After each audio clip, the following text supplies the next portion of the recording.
Good afternoon, Sambuddha, and welcome to Talerang. We are so grateful to you for being a part of our network, and we are so happy to have you here with us today. Thank you. My pleasure. Great question. So I think what we do at Lemonade is we call ourselves a refreshing take on luxury. If you look at the problem statement, right, globally, all luxury brands procure from India and China at X and eventually sell their products at 80 to 100X of the procurement price. And what it does is luxury creates this aura where only like the super affluent, like the richest 1% audience can only afford it. And it's packaged really well, fancy logo, fancy packaging, etc., etc. But I think the opportunity really is that, let's say the new emerging India, where millennials are willing to upgrade their lifestyles. They want to consume better quality products. They want to feel good. And therefore, my goal was, how do I make luxury accessible to, let's say, people like Anushka and Lakshay? And so what I did was, partnered with a bunch of these luxury manufacturers. We procure the same quality materials, like luxury grade materials. Like we do really nice, like organic cotton, home decor stuff. We do cashmere scarves. We do like really high quality, like polo t-shirts and modal, sort of tank tops. And I think what we're able to do is cut out all the middlemen and eliminate those wild markups, and therefore able to do luxury at honest prices. So luxury for the new emerging India, or luxury for millennials.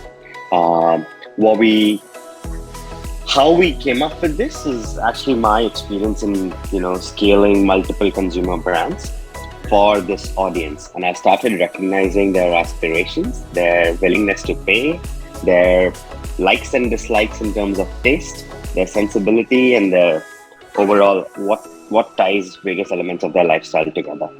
And therefore, we are a multi-product category luxury brand at honest prices.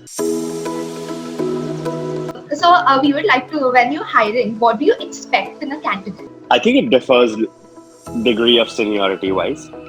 I think for super senior people, of course, they need to be domain experts, right? If you're hiring someone to lead brand, they need to, know brand architecture, have done it multiple years, have built something credible in the brand space. Similarly for marketing. So senior leadership is different. We optimize for domain expertise a lot more.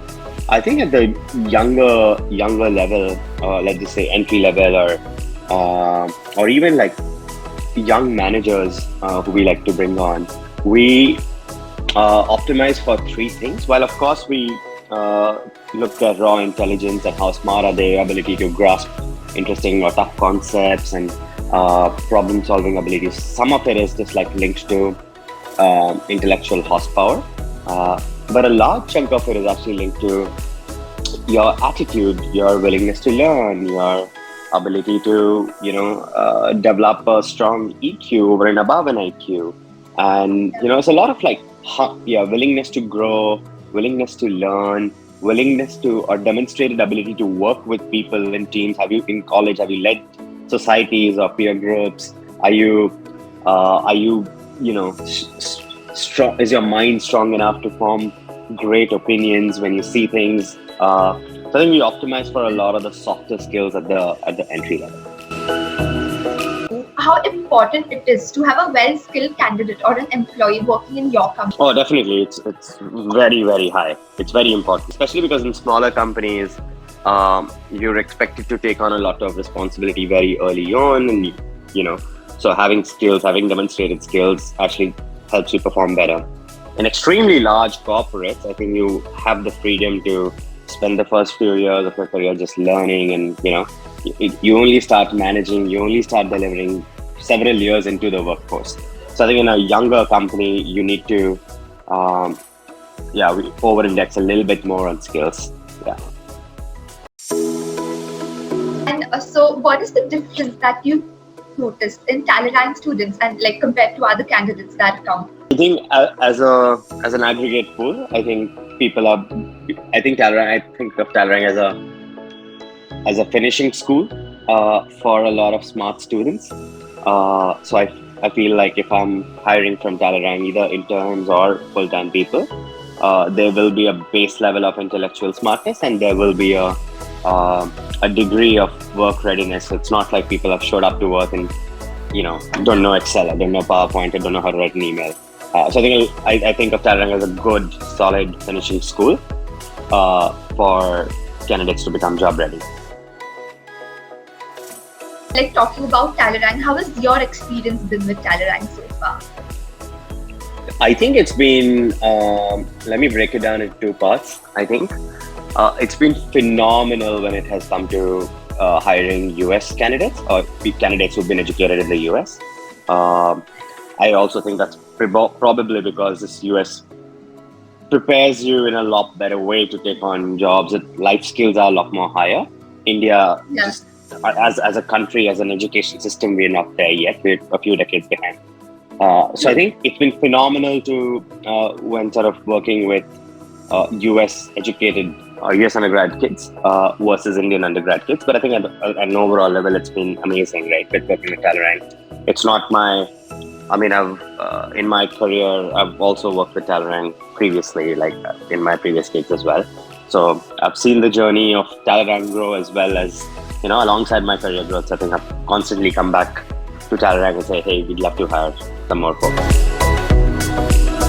Lastly, is there any advice that you would like to give to students who are just starting off with their professional journey? It's very tough for students also to, after like coming out of college, to adjust with this lifestyle of working.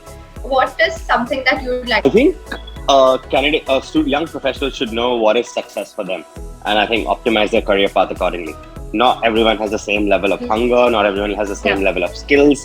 Not everyone has the same goalposts. So I think defining your what is success is very important. If you want to coast in a 9-to-5 job in a large company, and that's your goal, fantastic. I think it works beautifully well for a lot of people. But then that person would be a misfit in a work environment which is go, everyday growth, and vice versa. Right? So I think knowing what is success, or having a goalpost, or having a definition of why am I here what do I want out of it for the next 5 years? Where do I see myself go? So I think that goalposting helps, and I think that goalposting helps with not just the first job selection, but the second job selection, going up in job from year 1 to year 2, moving from analyst to associate. So I think as sharply as you can define what is success or a goalpost is something that I recommend candidates doing, because there's no linear path to success, right? There's several different paths to success. Some are front loaded, some are back loaded, some are mid loaded.